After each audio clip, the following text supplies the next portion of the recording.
living by the code of right and wrong. I'm used to sitting in the dark.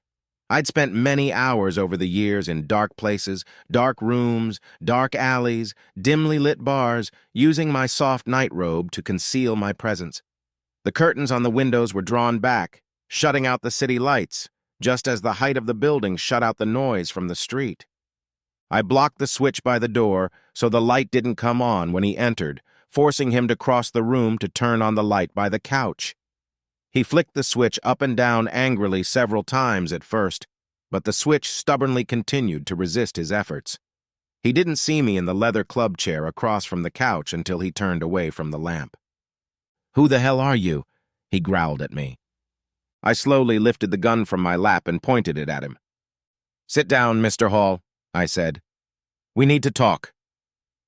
The gun wasn't pointed directly at him. It wasn't threatening yet, but it was suggestive. It was an old Walther PP, pre-war, 7.65 caliber. Yes, it didn't have the killing power of a .45 or even a 9 mm. It was a more precise instrument. But just like a scalpel in the hands of a skilled practitioner, it could be just as deadly. And I was anything but a highly skilled practitioner. It was small, but I'm not an overly large man, and it fit well in my hands. I realized early on that it wasn't a matter of strength, but of the location of the wound, and in that, I was an expert. He had thrown his coat over one arm and now hung it over the armrest of the couch before lowering himself onto the couch facing me. "I'm giving you 30 seconds to leave before I call the police." I made an open gesture with my left hand, palm up, inviting him to call. "If you'd be so kind." He pounded on his phone for several minutes before he finally threw it away in disgust. With my left hand, I pulled a small device about the size of a cigarette pack from my left pocket and held it up. "A phone signal jammer. It cuts off all cell phone transmissions within a 500-meter radius. It also works with security cameras. I assure you, no one saw me enter this hotel or this room. We're completely alone." I put the device back in my pocket. "I don't think you know who I am, but I have many friends in this city. I'm a fairly wealthy and powerful man. I'm not someone you'd want as your enemy." I looked at him for a moment, long enough for him to see my eyes. When you've killed as often as I have, without the slightest remorse, as I have, used to killing as I have, it shows in your eyes. But then again, my eyes have always been like that. Even as a child, adults didn't want to look at them, seeing their own death stare back at them, somehow realizing they were looking at death incarnate. But the passing years have not softened that gaze, only intensified it. Like I said, I'm a man of average height, at least compared to those who are larger and more intimidating, but I've noticed that when I look someone in the eye, they often walk away as quickly as possible. Even those I work with tend to avoid me and prefer to socialize when possible in a public place. Not that I ever feel remorse for killing in public rather than in private, but very few people want to be alone with me. Only my Tracy seemed to suspect nothing and often danced where angels feared to tread. Alexander Richard Hall, 52, senior partner at Adams, Jennings, Hall, and Bryan, specializes in medical malpractice, a fairly lucrative area of the legal profession, criminal law, and more recently political fundraising. Equity exceeds $63 million. Married to the former Denise Adams, he has 2 children. Son David, who is currently studying law at Harvard, his father's alma mater, and daughter Jennifer at Johns Hopkins University. Primary residence is in Darien, Connecticut. Plus, you keep this hotel suite for when you're in town. You also use it, shall we say, for other dates that you'd rather keep secret from your family. I think that just about covers it all. Looking at me, he was nervous, and then my calm presentation of the facts threw him off even more. As my experience with all powerful people, people who were used to getting their own way and treating others rudely, had shown me when faced with a troubling situation, he resorted to bluster. "What do you need here? I keep only minimal funds at home. If you are looking for money, there is not much here." I looked him in the eye again. I wanted him to fully experience what he was facing, to know fear before he felt pain, to see his death before he felt it. "No, Mr. Hall, I don't want your money. I'm here to kill you." It shook him, but not enough. I could see that the calm presentation of his fate bothered him more than if I had beaten and physically abused him. He leaned forward in his chair as if he wanted to get up from it, and in response, the gun jerked slightly so that it was pointed directly at his stomach. "Sit back in your chair, Mr. Hall, unless you want to speed things up." He leaned back, and I could see him looking me over, trying to summarize, to make sense of the situation he was in. I usually try to blend in, whether it's a street brothel or a boardroom, so for this upscale hotel, I'd chosen a nice Brooks Brothers suit made to measure from Italian fabric, a white shirt and wingtips. I think he had a hard time coming to terms with the fact that such a modestly dressed man would quietly shoot him. "I don't know what you're being paid, but I'll double it, or triple. Name your price, and I'll pay it, or anything else you want, and if I can get it, it's yours. I know a lot of people, powerful people who can give you pretty much anything you want. Just tell me what I can do." "I don't need your money, Mr. Hall. I have more than enough for my own needs. I'm a simple man, and my needs are simple too. Not that my needs bother you. But there is one thing you can do for me, Mr. Hall, and if you can do it, I'll let you live." He looked on firmer ground now. There was a chance, a negotiation, and he was a master negotiator. "Just name it," he said a little impatiently, "and I'll take care of it." I looked at him. I looked him straight in the eye, and he realized his own death was staring him in the face. "Can you not sleep with my wife, Mr. Hall? If you can undo the love you had in this room, in this very room, and return it to me intact, pure, unstained by your hands, if you can turn back time and return it to me as pure as it was when you met, I will let you live. Can you do that for me, Mr. Hall?" He just stared at me. His face was white. "Who are you?" "Tracy Evans' husband. I'm sure you remember Tracy. You slept with her in this suite, in this room, on the couch you're sitting on right now. I know you've had a few women here lately, but I'm sure you remember her.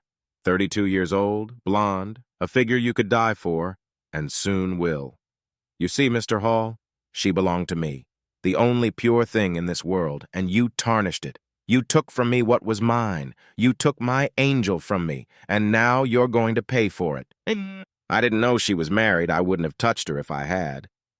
Come, Mr. Hall, will you go to your death with a lie on your lips? How many married women have you seduced here in this room? How many have you taken to your bed?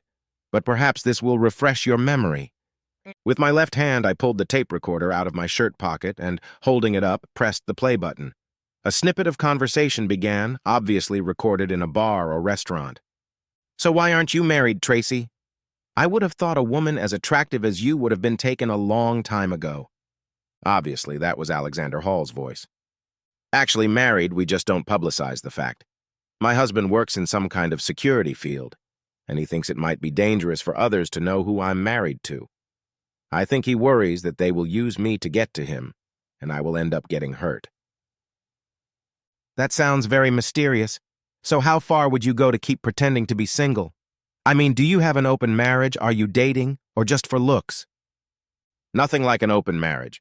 I've kept my maiden name, don't wear wedding rings, and occasionally go to events with friends, have dinner or drinks in a public place like this, but that's about it. John is a bit old-fashioned, definitely the possessive type, and I know he would kill any man who went too far with me." I turned off the recorder and put it back in my pocket. The gun never left Mr. Hall's stomach for a second. I looked at him again. "I had been shot several times, once in the stomach, once in the left shoulder.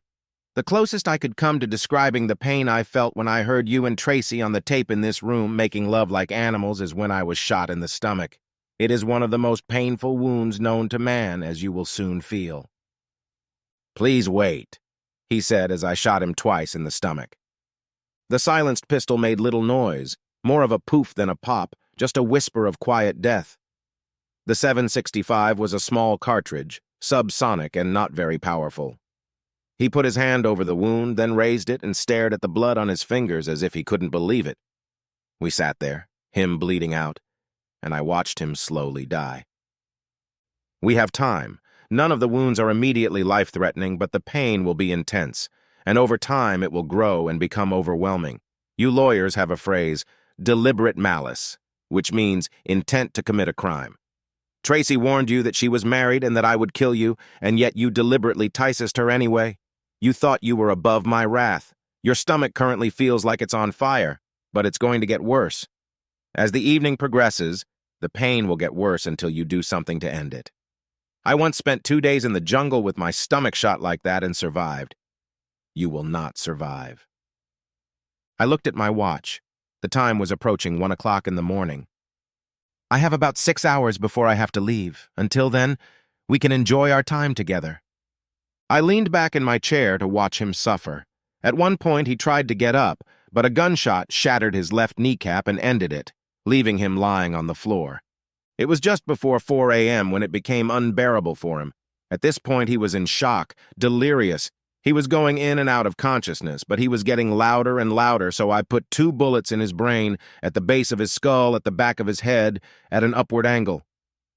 I swept the room to make sure there was no evidence left behind, collected 5 empty cartridges, and turned the silencer back on at 7 o'clock. Then I left, mingling with the other businessmen and travelers, jamming the security cameras that were silently trying to watch me leave. I needed to talk to Tracy. Sometimes they say you only have one true love in this world, and if that's true, then my one true love is death. It wasn't the relationship I chose, but rather that death chose me. To this day, I don't know why she singled me out as her favorite, the one she chose to embrace and accept into her arms as a lover rather than a victim. But she did. It was also, like many relationships, one-sided in the sense that she took everything from me and left little in return. Yes, I was her favorite, her lover, and in exchange for loving me, she allowed me to use my power to cause death to others, but at the cost of my humanity. And she was a jealous lover, something I didn't realize at the time but learned later in life, as she would not accept rivals for her love. Our relationship began before I was born, in fact, a few weeks before my mother clinically passed away in the emergency room from a drug overdose. Somehow they kept her body alive, brain dead, for 15 days on a ventilator, pumping it full of nutrients, antibiotics, and who knows what else, to give my body a little more time to develop. In 1980, medicine was not as advanced as it is today. Even then, I realized it was easy and simple, and I spent the first 3 months of my life in the hospital. I had no home to go to. My mother was an unknown teenage drug addict who was picked up dying in a back alley, and my father was also unknown. But death embraced me and decided to let me live the way I lived. I don't know if it was because of the chemical they drugged me with or the fact that I lived for 2 weeks tied by an umbilical cord to a dead person, but from that point on, I became death's favorite.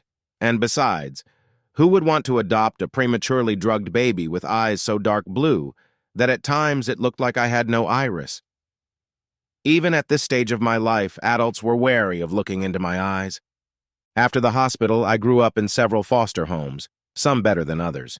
Despite the challenges of my birth, my body grew to a mostly normal size, not too big but not too small either. Aside from my eyes, which sometimes appeared dark blue and sometimes black, there was little to distinguish me from my brethren, save for a freakishly increased body strength that wasn't obvious until I demonstrated it, and what I later identified as a complete lack of emotion and empathy.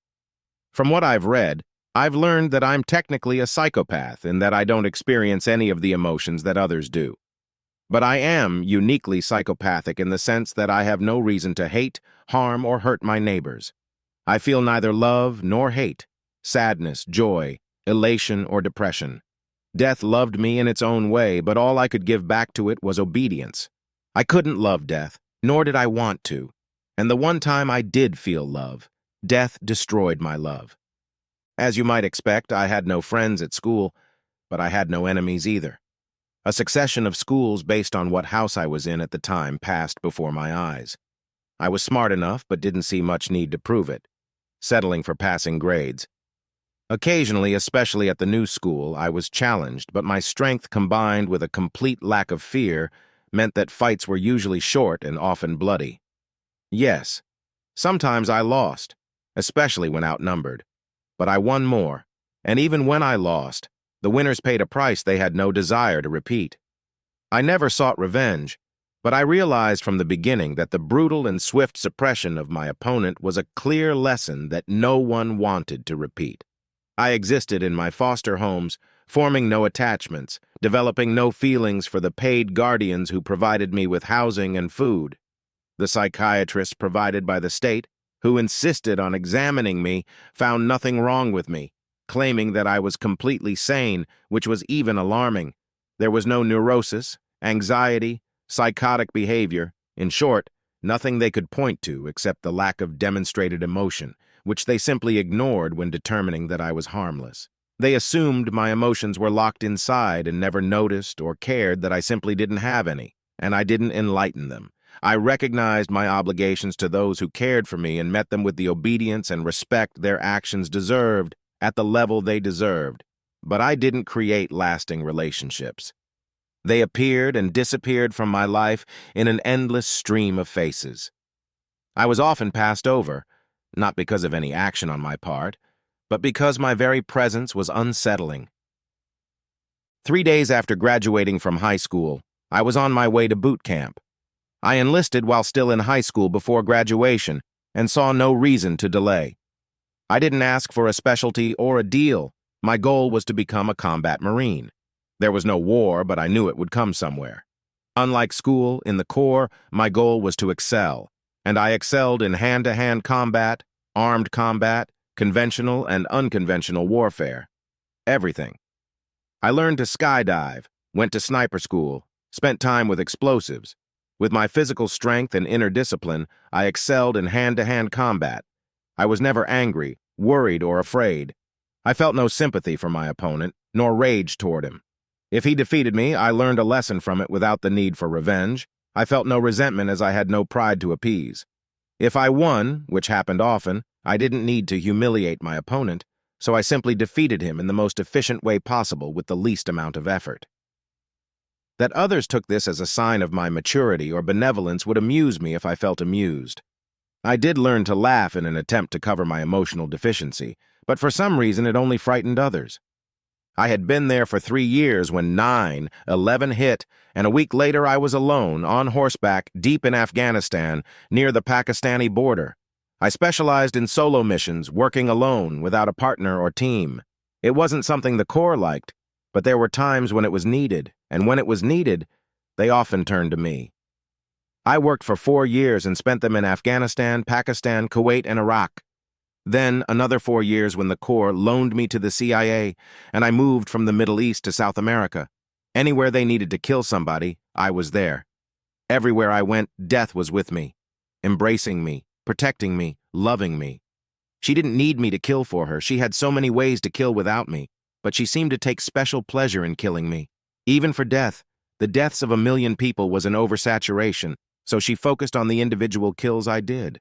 When faced with an overcrowded buffet or an overabundance of sensations, it's often best to focus on just 1 or 2 dishes so that the taste buds aren't overwhelmed. Too many sensations dull the senses, and too many experiences inhibit the ability to process them. Death had learned to savor my kills, to bathe in their warmth, to take pleasure in an act that left me emotionless and cold. I was the only dish on the menu she chose to consume, the one she chose before the menu was even written.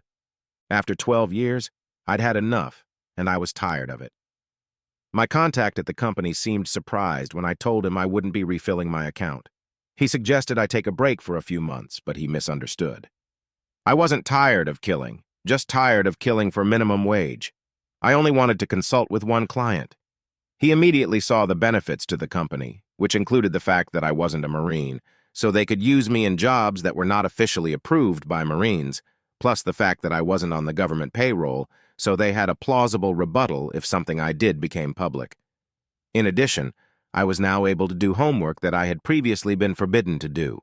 I started a consulting company registered in another country that existed only to launder payments to other bank accounts in other countries. I was the only employee. My needs were simple.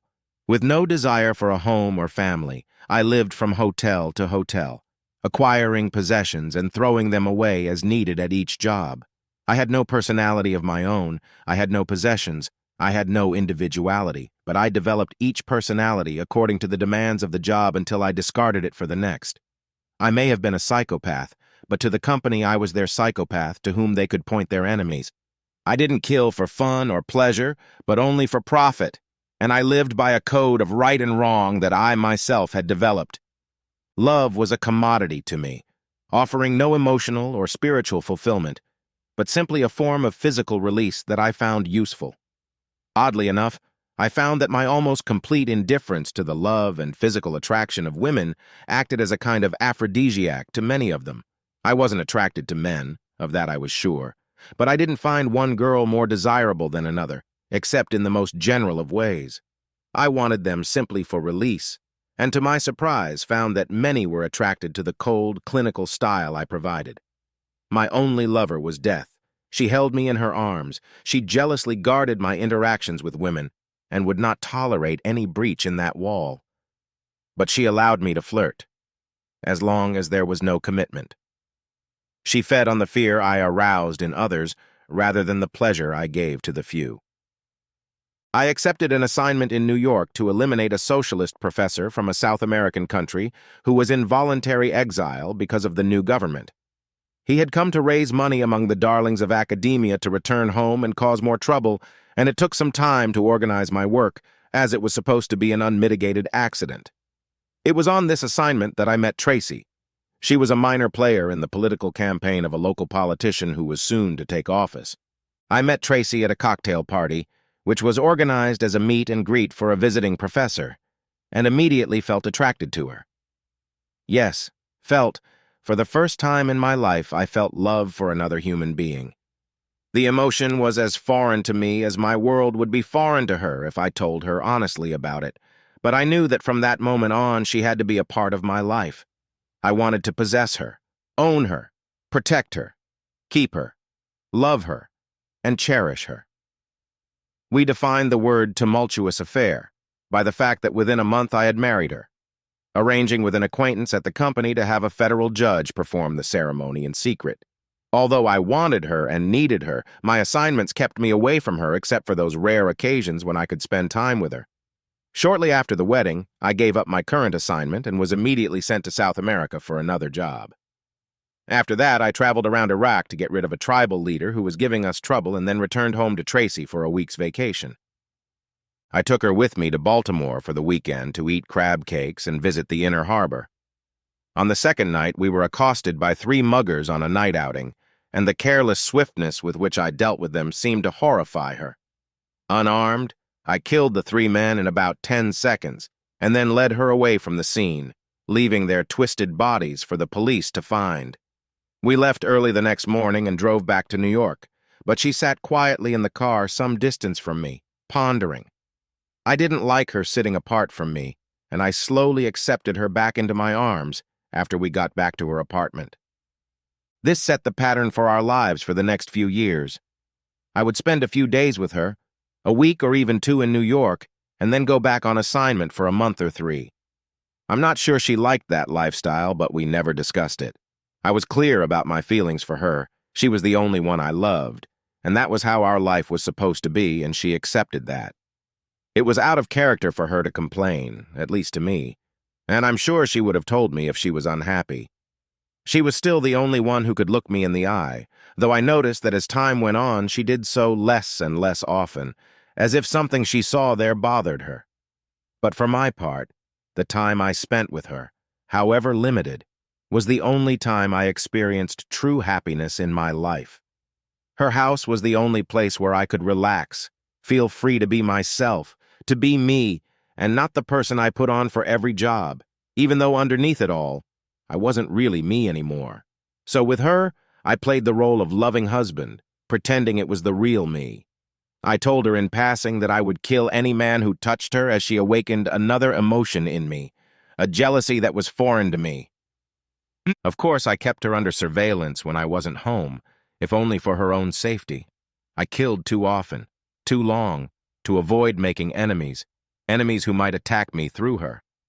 My employers arranged it, just another perk of the job, though it did allow them to filter what I was provided. Not that I suspected Tracy of cheating on me, she loved me too much for that, but I only wanted to protect her. Was I blinded by my love for her? Had I mistaken her growing fear of me for love and devotion, her willingness to cater to my every whim when I was with her, for a sign of affection rather than a growing innate dread of who I was and who she was married to? Perhaps it was, but who or what had instilled that fear in her? It was not me. In no word or deed had I in any way harmed or threatened her. I had shown her nothing but loving kindness, gentleness, and grace when I was with her. It was my old mistress Death rearing its vengeful head, sowing seeds of doubt in my angel that caused her to seek protection elsewhere, protection from her loving husband instead of relying on his protection and him alone. I was in Beirut when I received the tapes from the company, tapes that shattered my world. To the company, Tracy had become a liability. It was one conversation that decided her fate. But they couldn't act against her without antagonizing me, and unlike Tracy, they had enough respect for my abilities. I immediately returned, unregistered, as cargo on a military cargo plane. Using one of my many aliases, I got some clothes out of storage and rented a room to rest and change. I then took the train into town and spent the evening with my wife's lover, Mr. Hall, before returning to Tracy's apartment. She had gone to work, so I rested again until she returned.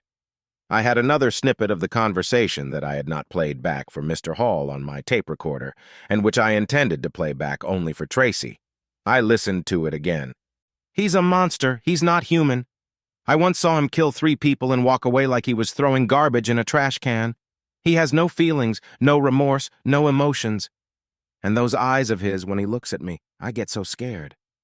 He's trying to show love, but what comes out is unearthly. Nothing can hurt you, Tracy. I can protect you if I have to. We can file a restraining order to keep him away from you, even provide you with some protection.